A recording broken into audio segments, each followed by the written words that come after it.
Morning. Morning. Hi. Good. You see Ariana first?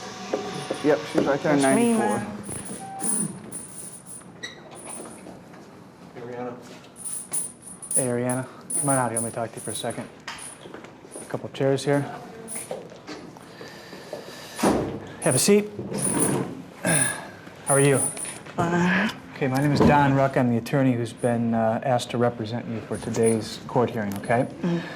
How's it been going back there? Oh, bad. My arm hurt. From what?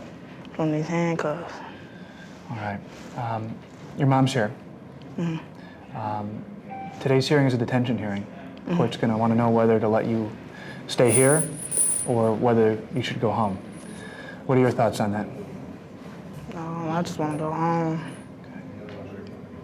All right. Your mom says that you're in school. You're going to Campania Academy. How's that going? It's going good. All right. All right. One of the things that the court's going to be interested in is whether or not, if you're released today, whether you're going to repeat the same type of behavior that landed you here. It sounds like there's some anger issues or things like that that are probably going to give the court some concern as to whether or not it's okay that you go home. Is that something that's a problem?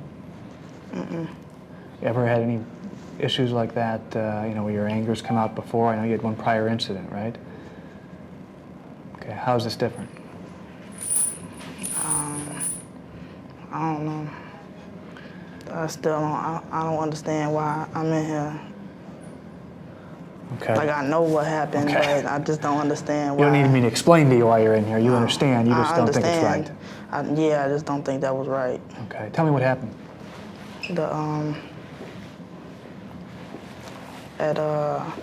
I had went to the school.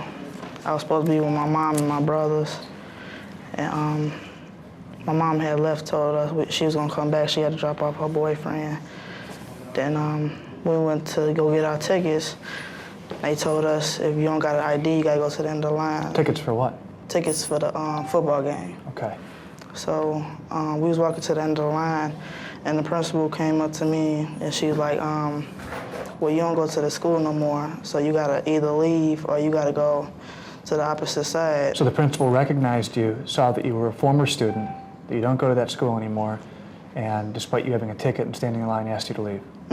That's what started it? Yeah. Okay. And your mom wasn't there at the time. She was taking her boyfriend.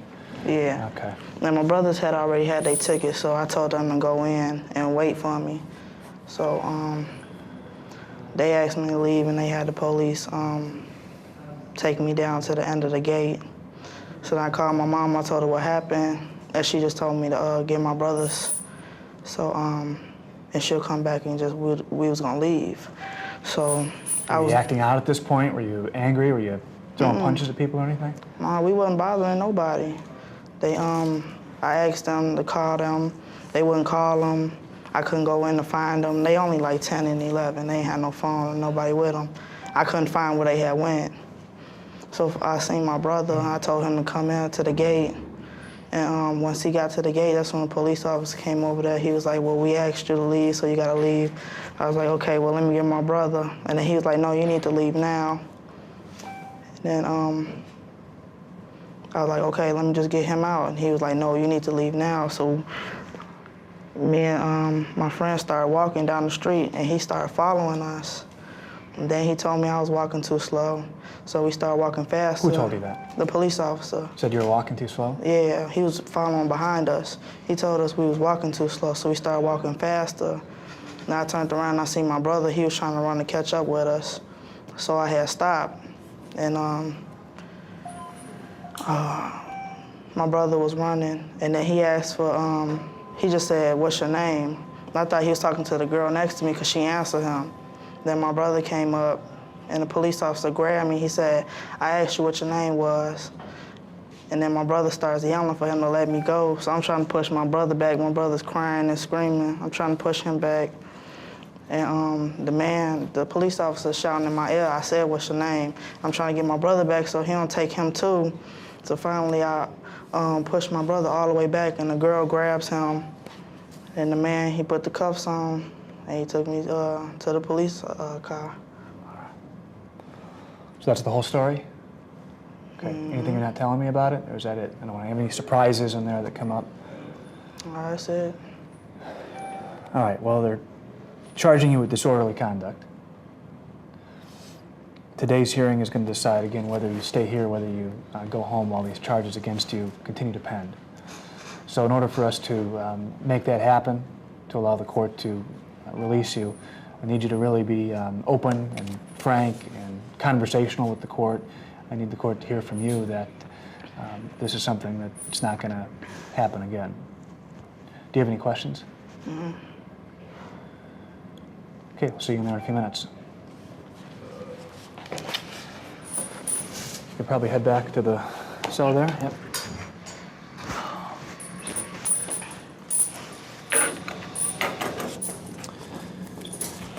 All right. So Michael Shane. Michael Shane.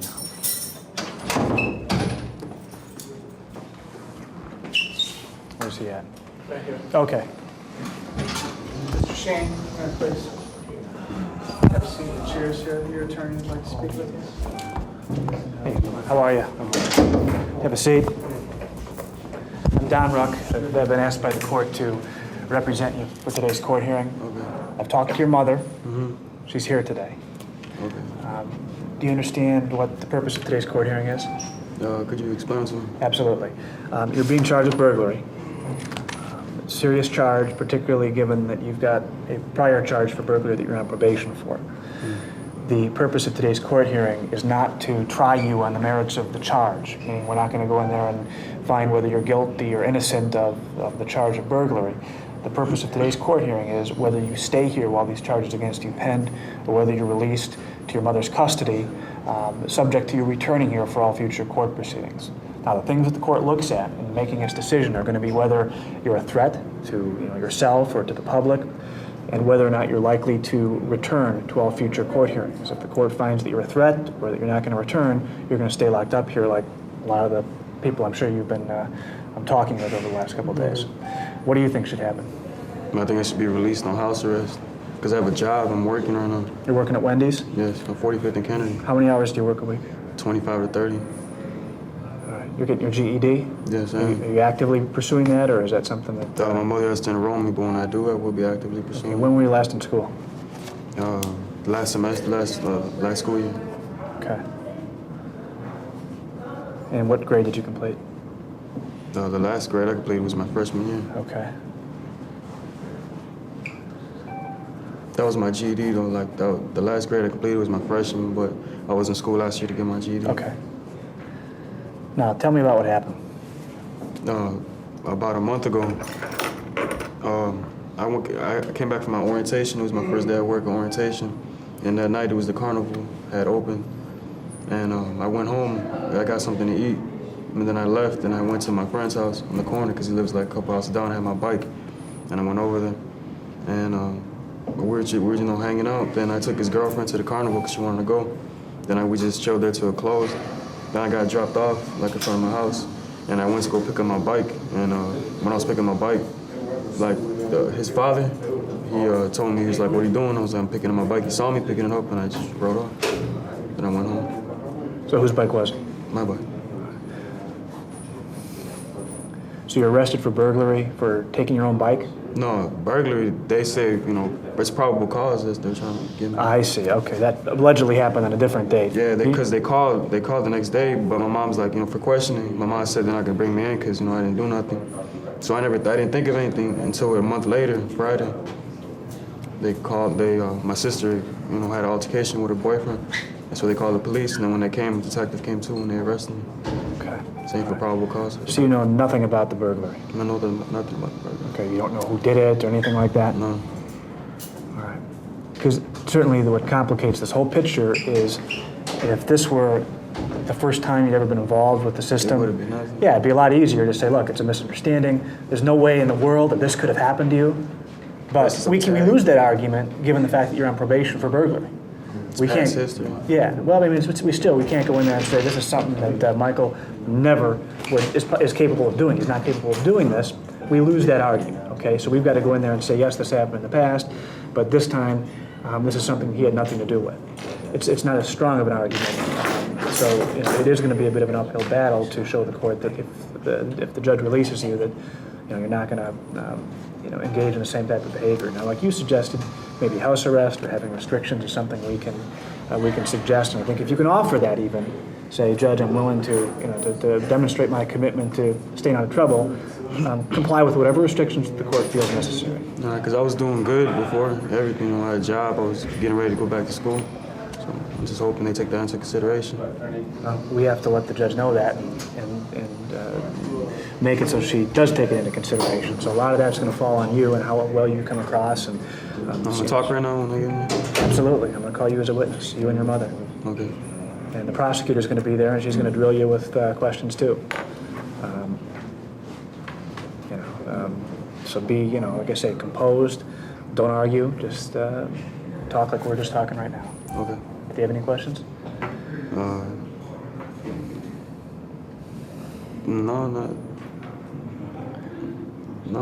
any questions. No Okay. Well, let's try and get you out of here.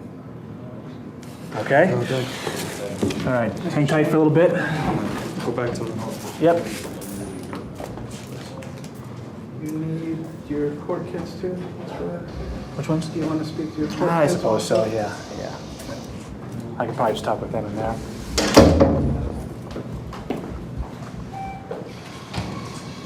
Would you like both the brothers together or individually? I suppose so. Together? Yeah. Mr. Hurdle, Mr. Gant, come out here so you can speak to your attorney, please. Hey guys, how's it going? Good. Why don't we just?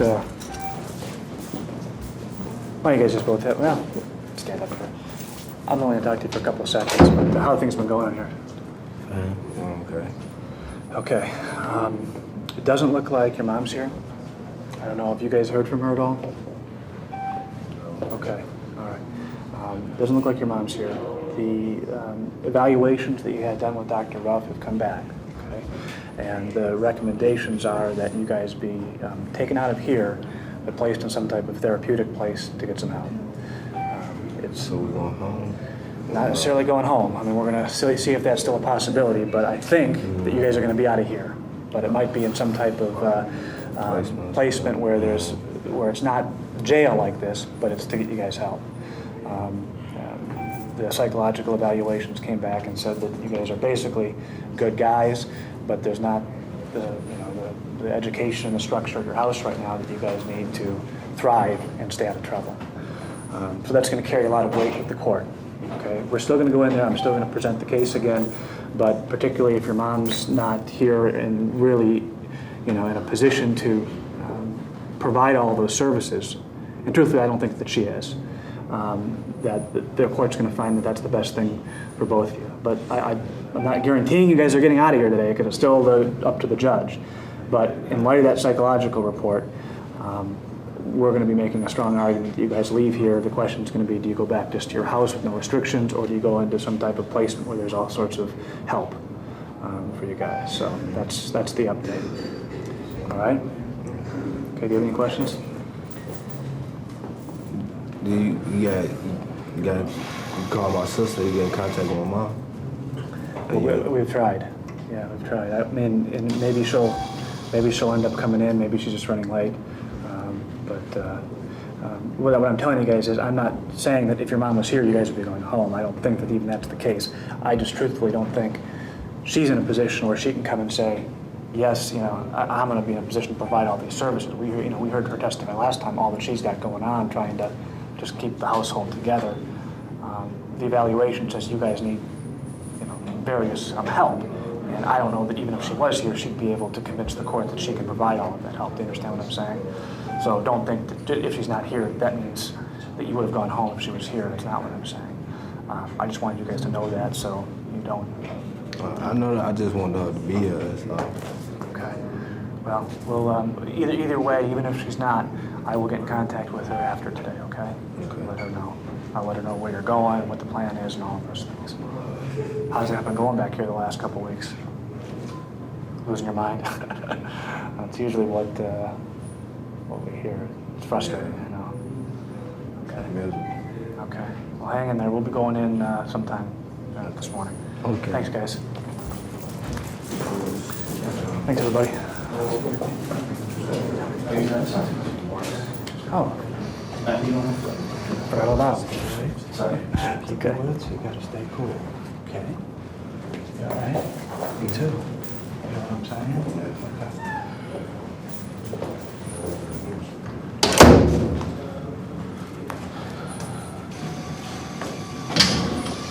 Come on, your attorney wants to speak to you. You're gonna come back into the holding cell. Just step out. That's up to you. Hey, Morris. Good, how are you doing? What are you holding there? It's just, Oh, okay. Okay, how's it been going here? That's going good. All right, what have you been doing? Relaxing. Playing cards? Yeah, watching TV, playing card. All right. Have you talked to your mom lately? Yes. What's up with her? Doing better. She want me to come home. Okay, now you remember what happened last time when I went into court? Yeah. What's changed now? A lot been changing. I've been working on my anger.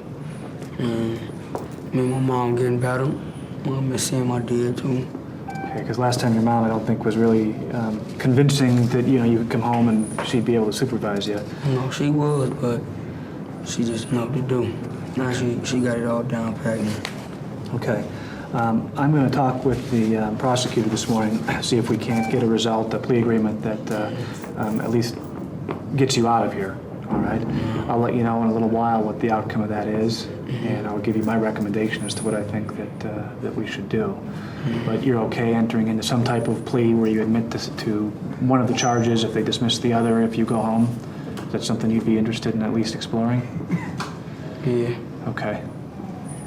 Okay. And I'd like to wrap the whole thing up for you today if we can, rather than, you know, wait for a trial. Yeah.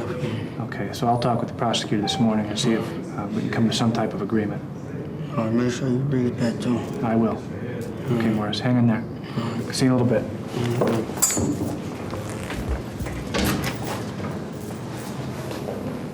Thanks. what's that? Because you're jacking around? I told you that. I sat down and I sat over. All right, get on the wall. You farted.